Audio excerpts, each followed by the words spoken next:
सूरज बिल्कुल वैसे ही उगा जैसे रोज उगता है, लेकिन गांव के हालात आज कुछ अलग थे। गांव का चौक अभी अभी जाग रहा था, पर वहां पहले से ही अफरा तफरी मची थी। वजह? चौक के बीच में एक बकरा खड़ा था और उसके गले में न जाने कहां से एक पुराना टेप रिकॉर्डर बंध गया था, जो बार बार आओ आओ ताज़ा माल लो चिल्ला रहा था। बकरा टेप रिकॉर्डर की आवाज़ सुनकर खुद भी में करने लगता और फिर गांव वाले हंसी से लोटपोट हो जाते। असल में हुआ यूं कि हलवाई बबनलाल ने कल रात अपनी दुकान बंद करते समय टेप रिकॉर्डर को बोरसी चूल्हा के पास रख दिया था। तभी गांव का शरारती लड़का भोला, जो रात को नींद में भी मजाक करता है, ने टेप रिकॉर्डर बकरे के गले में बांध दिया। सुबह होते ही जैसे ही रिकॉर्डर चालू हुआ, बकरा भी चौक में घूमने लगा। अब कोई दाल लेने आ रहा है तो बकरा उसके पीछे जाकर आओ आओ ताज़ा माल लो बजा देता। लोग समझ ही नहीं पा रहे थे कि ये बकरा बेचने आया है या खरीदने। उधर चौक के कोने पर नाईराम सिंह अपनी दुकान पर बैठा था।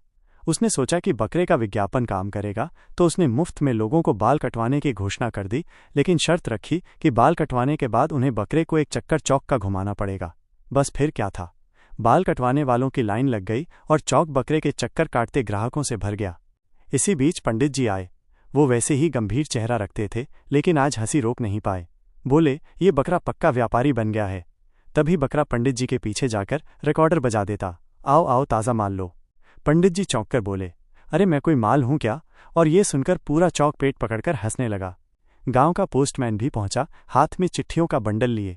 जैसे ही बकरा उसके पास आया, रिकॉर्डर ने वही लाइन दोहराई। पोस्टमैन बोला, हाँ, मैं ताज़ा माल लाया हूं, लेकिन कसम से ये मेरी ड्यूटी है, बकरे की नहीं।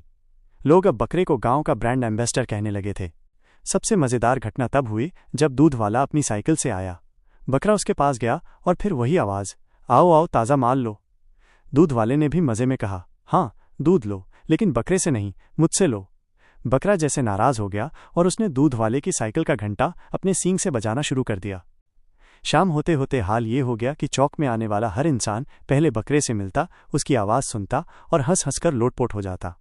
यहाँ तक कि चौकीदार भी, जो हमेशा गंभीर रहता था, बकरे के गले में माइक लगाकर बोलने लगा, आज रात गश्त के लिए आवेदन खुल गए हैं। आखिर में भोला आया, जिसने ये पूरी शरारत की थी। उसने टेप रिकॉर्डर उतारने की कोशिश की, लेकिन बकरा भाग गया और पूरा गांव उसके पीछे दौड़ पड़ा। किसी को बकरे को पकड़ने की जल्दी नहीं थी, सब बस उसके पीछे भागते हुए हंसी रोक नहीं पा रहे थे। और यूं वो दिन गांव के इतिहास का सबसे हंसी भरा दिन बन गया।